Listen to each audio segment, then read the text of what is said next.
एक police officer को रात का कुछ याद नहीं रहता और रात में ही उसके लवर्स के मर्डर हो रहे हैं। हेलो फ्रेंड्स, आज की हमारी मूवी ट्विस्टेड 2014 की एक थ्रिलर मिस्ट्री है। अभी मैंने जो स्टोरी लाइन बताई ये मूवी उससे भी इंटरेस्टिंग है। एक्चुअल किलर कौन है ये जानने के लिए इस वीडियो को लास्ट तक देखिएगा। अगर आपको वीडियो अच्छा लगता है तो प्लीज इसे लाइक और कमेंट जरूर कर दीजिएगा। मैं कमेंट्स को रिप्लाई देने की जरूर कोशिश करूंगा। मूवी स्टार्ट होती है और हम देखते हैं हमारी मेन कैरेक्टर को एक आदमी ने चाकू लगाया है। वो उसे कहता है, मैं तुम्हारा हार्ट महसूस कर सकता हूँ, मुझे लगता है कि तुम प्यार में हो। ये कहकर उसे टच कर रहा था। तभी उसने रियलाइज किया कि जेसिका के पास एक गन है। जेसिका जल्दी से उसे पटकती है और सब सिचुएशन अपने कंट्रोल में ले लेती है। हमारी जेसिका एक पुलिस ऑफिसर है। उसने जल्दी से अपने बैकअप को बुला लिया। वो गुस्से में थी तो इस आदमी को सर पर लात मार दिया। जिस केस में इस आदमी को उसने पकड़ा ये बहुत ही बड़ा केस था। इस वजह से आज उसे प्रमोशन मिल गया। ये एक नॉर्मल पुलिस ऑफिसर से एक होमिसाइड डिटेक्टिव बन चुकी है। एक बार में इसी की पार्टी अपने सब कलीग्स को दे रही थी। जेसिका के पुराने पार्टनर का नाम विल्सन था। विल्सन उसे कहता है, अब तुम्हारा प्रमोशन हो गया, पर फिर भी तुम्हें कोई भी हेल्प चाहिए तो हमेशा मैं तुम्हारे लिए वहां रहूंगा। तुम मुझ पर ट्रस्ट कर सकती हो। तो जाने के बाद उसे मिस करने वाला है। ये दोनों जब बात कर रहे थे तभी जेसिका के पास हमारा और एक मेन कैरेक्टर जिसका नाम है माइक ये आकर ड्रिंक करता है। जेसिका उसमें इंटरेस्टेड थी, उसे बात करती है, पूछती है तुम किस डिपार्टमेंट से हो। माइक इस पर उसे कुछ भी नहीं बोलता। माइक सिक्रेटिव है तो जेसिका ज्यादा इंटरेस्ट नहीं दिखाती। इसी पार्टी में जेसिका का एक्स बॉयफ्रेंड जिसका नाम है जिमी ये भी आया हुआ था। उसे लगता है कि कमिश्नर जेसिका के गार्डियन थे तो इसी वजह से उसे प्रमोशन मिला। कमिश्नर भी इस पार्टी में आ चुके थे और ये बात उन्होंने सुन ली। वो जिमी के पास आए। उन्होंने कहा, तुम्हारे पीछे एक आदमी बैठा है, मुझे उसका डिस्क्रिप्शन दो। अगर एक अच्छा डिटेक्टिव बनना है तो आसपास की पूरी सिचुएशन आपको पता होनी चाहिए। जिमी कुछ भी बता नहीं पाता। फिर कमिश्नर जेसिका से पूछते हैं। जेसिका को उस आदमी का हाइट, वेट इन सब के बारे में आइडिया था। उसे ये तक पता था कि आदमी कैश देकर ड्रिंक पी रहा है। जेसिका एक बहुत ही सिंसियर और क्रेडिबल डिटेक्टिव है। हमारे कमिश्नर का नाम है जॉन। जॉन जेसिका से कहते हैं, मेरे ऑफिस में चलो। आज जॉन जेसिका से बहुत ही गुस्सा है। कहते हैं, आज तुमने बहुत गलती की थी। सस्पेक्ट के साथ तुम अकेली गई थी। तुम्हें इसके लिए जॉब से निकाल देना चाहिए था, और अब तुम्हें प्रमोशन मिला है तो अपना जॉब सिंसियरली करना चाहिए। जेसिका जब छोटी थी तभी उसकी मदर और फादर की डेथ हो गई थी। उसके बाद जॉन ने उसे बड़ा किया। वो अब डिटेक्टिव बन चुकी है तो आज वो बहुत प्राउड थे। इसके बाद जेसिका बार में एक रैंडम आदमी के साथ मिलती है। उसी के साथ इंटीमेट हो जाती है। घर आने के बाद उसने फादर की डेथ की फाइल्स देखी। यहाँ से हमें पता चलता है उसके फादर ने सुसाइड की थी। ये देखकर बहुत ही सैड थी।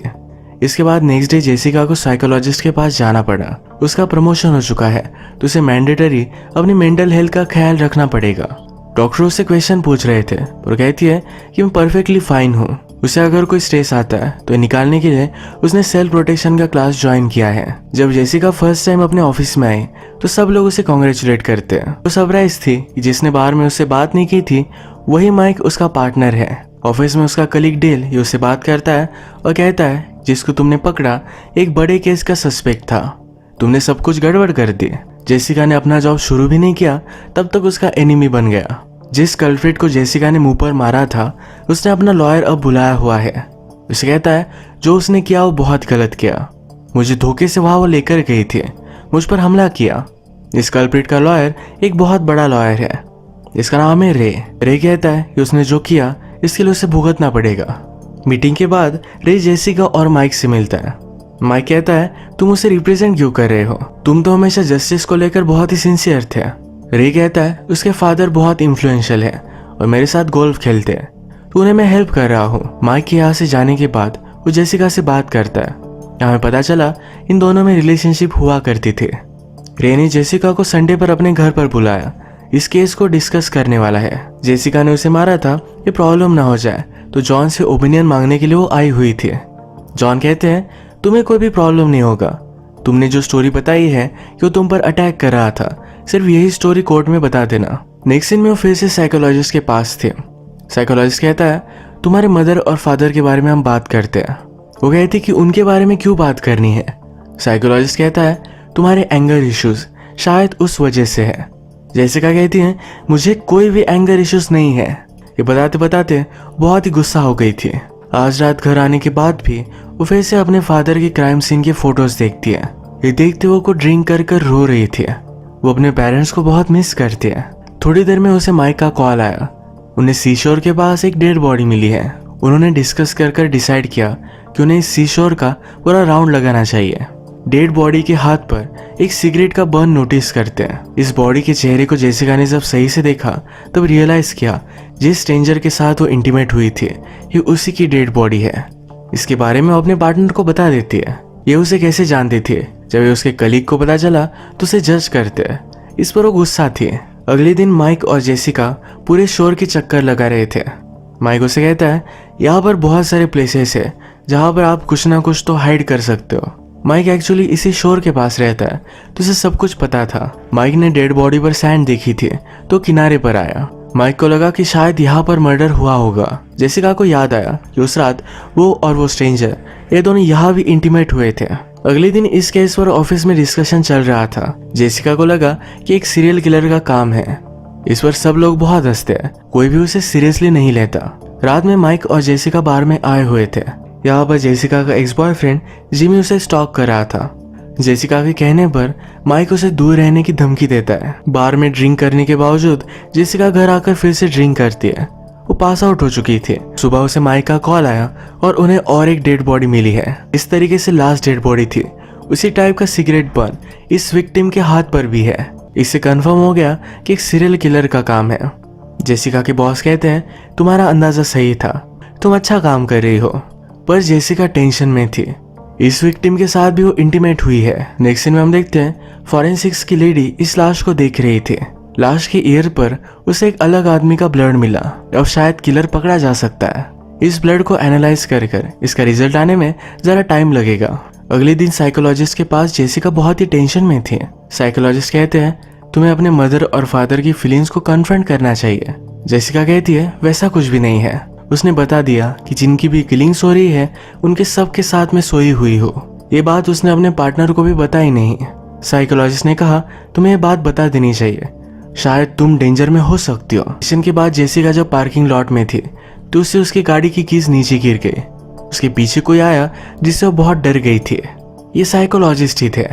वो आज रात जॉन से मिलने के लिए आई। कहती कि मेरे फादर में कोई भी साइंस नहीं थे कि वो सुसाइड करेंगे। ऐसे अचानक वो सुसाइड कैसे कर सकते हैं? जॉन कहता है तुम्हारी मदर से बहुत प्यार करते थे। उसके जाने के बाद वो बहुत ही गम में थे, इसीलिए उन्होंने सुसाइड की थी। तुम इन बातों पर ज्यादा सोचो मत, अपने जॉब पर कॉन्सेंट्रेट करो। अगले दिन सब डिटेक्टिव मिलकर केस पर डिस्कस कर रहे थे। यहाँ पर जेसिका का कलीग जिसका नाम है डेल ये सबसे बात करता है। कहता है हमें तो जेसिका पर शक करना चाहिए। वो फर्स्ट विक्टिम के साथ सोई हुई थी, शायद सेकंड के साथ भी सोई हुई है। वो मजाक कर रहा था पर जेसिका को बहुत ज्यादा गुस्सा आ गया। वो जोर से उसकी कमर पर लात मारती है। माइक उसे शांत कर कर एक जगह पर लेकर आता है। जेसिका कहती है कि वो जो बोल रहा था ये सच है। माइक इस पर बहुत ज्यादा गुस्सा हो गया। कहता है मैं तुम्हारा पार्टनर हूँ, तुम्हें मुझे सब कुछ चीजें बतानी चाहिए। ये बात उन्होंने उनके बॉस से कही और कमिश्नर के पास आकर ही डिस्कस करते हैं। कमिश्नर जॉन ने कहा कि हमें जेसिका को केस पर रखना कंटिन्यू करना चाहिए। ये सब मर्डर की लिंक उससे ही है। जेसिका की वजह से हमें अच्छे क्लू मिल सकते हैं। जॉन को पता था कि जेसिका ने अपने कलीग को मारा, इससे वो बहुत ही गुस्सा था। उसे वो बहुत डांटता है। जेसिका कहती है कि मैं अपना ख्याल रख सकती हूँ। जॉन कहता है तुम्हारे आसपास के लोग मरते क्यों रहते हैं? इसके बाद जेसिका और माइक जो भी विक्टिम्स थे इनका बैकग्राउंड चेक कर रहे थे। फर्स्ट विक्टिम जिस बार में जाता था उस बार में हो गए। वहाँ का बारटेंडर कहता है लास्ट टाइम उसने जेसिका के साथ ही देखा था। ये उसके घर पर आए जहाँ पर विक्टिम की लैंडलेडी कहती है कि जब लास्ट टाइम मैंने उसे देखा था वो तुम्हारे साथ ही था। इनके सारे एफर्ट्स वेस्ट जा रहे हैं। रात में जब जेसिका घर पर आई तो उसका एक्स बॉयफ्रेंड जिमी ऑलरेडी उसके घर में बैठा हुआ था। उसके पास आकर उससे किस करने लगता है। वो उसे मिस करता है तो उसके साथ इंटीमेट होना चाहता था। जेसिका उसे मना कर रही थी पर वो मानता नहीं। जेसिका के पास एक छोटा सा वुडन वेपन है जिससे उसे इंजोर कर देती है। जिमी से बहुत गुस्सा हो गया।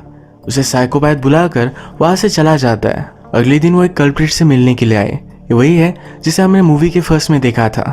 वो जेसिका से कहता है तुम में और मुझ में ज्यादा कुछ भी फर्क नहीं है। तुम्हें भी कभी कभी लगता है किसी का मर्डर करना चाहिए। जेसिका फिर से अपने ऑफिस में जब काम कर रही थी तो उसका कलीग डेल उसके पास आकर उसे चिढ़ाता है। उसने उसे हाथ लगाया, कहा कि अब तुम्हें लग रहा होगा कि मुझे मारना चाहिए। जेसिका उसे मारना तो चाहती थी पर कंट्रोल कर लिया। उसे लगा कि डेल को इस केस के बारे में इतना पता है तो माइक ने उसे बताया होगा। वो माइक पर गुस्सा होकर उसके घर पर आती है। उसने उसे कन्फ्रंट किया। माइक कहता है कि मैं तुम्हारा पार्टनर हूँ, इस तरह की चीजें मैं तुम्हारे साथ नहीं कर सकता, तुम्हें मुझ पर ट्रस्ट करना चाहिए। जेसिका शांत हुई। इस केस पर वो डिस्कस कर रहे थे। माइक उसके लिए डिनर बनाता है। कहता है जिस तरीके से तुम फूड एंजॉय करते हो मुझे बहुत अच्छा लगता है। ये दोनों एक दूसरे के करीब आ गए थे, किस करने लग गए। जेसिका को लगा कि ये गलत है और उसने अपने आप पर कंट्रोल कर लिया। घर आने के बाद जेसिका को फूल मिले थे। ये उसी लॉयर के हैं जिससे वो कल मिलने वाली है। आज रात भी ड्रंक होकर वो बेहोश हो गई थी। सुबह जब वो लॉयर के पास गए तो डायरेक्टली लॉयर की बॉडी ही उसे मिली। सब पुलिस वगैरह को बुलाने के बाद जेसिका से क्वेश्चन किए जाते हैं। जेसिका का बॉस जॉन से कहता है कि वो उसे इस केस से निकाल देना चाहिए, शायद वो मर्डरर हो सकती है। जॉन कहता है उसके खिलाफ हमारे पास कोई भी सबूत नहीं है, ये उसका फर्स्ट होमिसाइड केस है, अगर उसे निकाल दिया गया तो उसका करियर खत्म हो जाएगा। जेसिका जब अपने साइकोलॉजिस्ट के पास आई तो बहुत ही ज़्यादा कंफ्यूज है। उसे पता नहीं कि क्या उसने सचमुच में मर्डर किए भी है या नहीं। जेसिका हर रात ड्रंक हो जाती है तो रात में क्या होता है उसे पता नहीं होता। उसे लगता है कि वायलेंट है, किसी की जान वो ले सकती है। तो यही कंफर्म करने के लिए उसने अपना ब्लड लैब में दिया। उसने मर्डरर के ब्लड से इसे मैच करने के लिए कहा। हमेशा जेसिका को अब लग रहा है कि उसका कोई ना कोई तो पीछा कर रहा है, ये किसी को भी नोटिस नहीं कर पाती। रात में उसके घर पर नॉक आए तो डर चुकी थी। उसने ओपन किया तो माइक ही था। माइक उससे कहता है कि मुझे भी लगता है मेरा कोई पीछा कर रहा है। जेसिका बहुत ही डर चुकी थी। उसने माइक पर गन लगाई। माइक उससे गन ले लेता है और उससे कहता है कि शांत हो जाओ। उसने उसे किस कर लिया। जेसिका डर रही थी। उसने कहा जिसे भी मैं किस करती हूँ उसका मर्डर हो जाता है। माइक कहता है कि मैं कहीं भी नहीं जा रहा। उसने जेसिका को सुला दिया और यहीं पर वो रात भर सिगरेट पी रहा था। अगले दिन जॉन जेसिका को अपने ऑफिस में बुलाते हैं। जेसिका के पीछे एक बोर्ड था। उससे पूछते हैं मुझे बताओ कि इस बोर्ड पर लिखा हुआ क्या है। इस बार जेसिका सही से कॉन्सेंट्रेटेड नहीं थे, वो डिस्टर्ब थी तो रोने लग गई। जॉन उसे सहारा देते हैं, कहते हैं तुम्हें अपना जॉब सही से करना है, इस तरीके से डरो मत। जेसिका जब घर पर आई तो जिमी फिर से उसके घर में था। फिर से उसे जबरदस्ती करने लग गया। इस बार वो मानने वाला नहीं था तो जेसिका ने अपने रूम में जाकर डोर लॉक कर लिया। वो कांच फोड़कर अंदर आ जाता है। ये सीन यही खत्म हुआ। सुबह जेसिका को जब होश आया तो उसने देखा जिम्मी की डेड बॉडी उसके पास पड़ी हुई है। वो बहुत डर गई। उससे फिर से क्वेश्चन पूछे जाते हैं। उसे इस बार पूछा जाता है कि मर्डर तुमने किए थे। वो डिस्टर्ब होके रोने लगती है, कहती कि मुझे कुछ भी पता नहीं है। उसे जेल में डाल दिया गया। उसका साइकोलॉजिस्ट उससे बात करने के लिए आया हुआ था।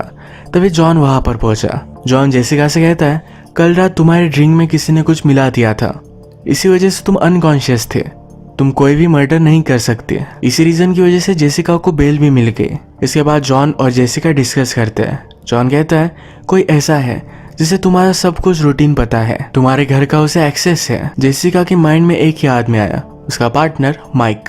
माइक को लेकर वो सस्पिशियस थी ही और वो सिगरेट भी पीता है। जिस रात जेसिका माइक से मिली थी उसके बाद ही उसके आसपास मर्डर होना स्टार्ट हो गया था। इसके बाद ये दोनों मिलकर माइक को अरेस्ट करने के लिए जाते हैं। जेसिका माइक से कहती है तुम मुझे मिलने के लिए आए क्यों नहीं थे। माइक ने कहा कि मुझे मना किया गया था। जेसिका इस पर बिलीव नहीं करती। जॉन माइक के घर में कुछ वाइन देखता है। माइक ने ड्रिंक किया। जॉन कहता है तुम हमेशा जेसिका की ड्रिंक में कुछ ना कुछ तो मिलाया करते थे। जॉन ने माइक के ड्रॉर्स चेक किए तो उसमें एक ड्रग था। माइक कहता है कि मेरा नहीं है, मुझे फंसाया जा रहा है। जिस छोटे से लकड़ी के वेपन से मर्डर हुआ था ये मर्डर वेपन भी माइक के पास मिला। माइक इस सब पर बिलीव नहीं करता।